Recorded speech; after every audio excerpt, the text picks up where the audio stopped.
অর্থাৎ এক্সট্রাডিশন ট্রিটি 2013 সেই চুক্তি অনুযায়ী আমাদের এখানে যেহেতু মানবতা বিরোধী প্রথম চার্জে আসামি শেখ হাসিনাকে দোষী সাব্যস্ত করে আমৃত্যু কারাদণ্ড দেওয়া হয়েছে।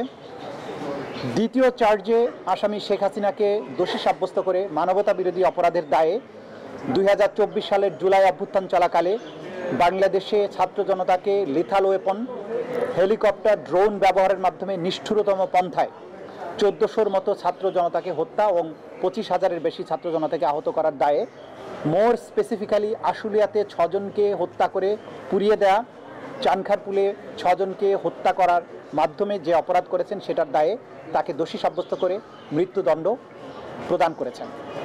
বাংলাদেশের যে 1400 তরতাজা তরুণ প্রাণ এই স্বৈর শাসনের অবসানের জন্য জীবন দিয়েছেন, তাদের পরিবারে যদি সামান্য একটু স্বস্তি আসে, সেটি আজকের এই প্রসিকিউশনের প্রাপ্তি। জাতির পক্ষে আমরা একটা বিচারিক প্রক্রিয়াকে সম্পন্ন করার মাধ্যমে এই জাতিকে বিচারহীনতার কলঙ্ক থেকে মুক্ত করার যে ক্ষুদ্র আমাদের প্রয়াস, সেটা যদি সফল হয় সেখানেই আমাদের সাফল্য।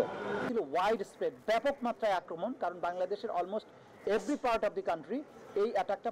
For more such videos, subscribe to the NewsX YouTube channel, hit the bell icon.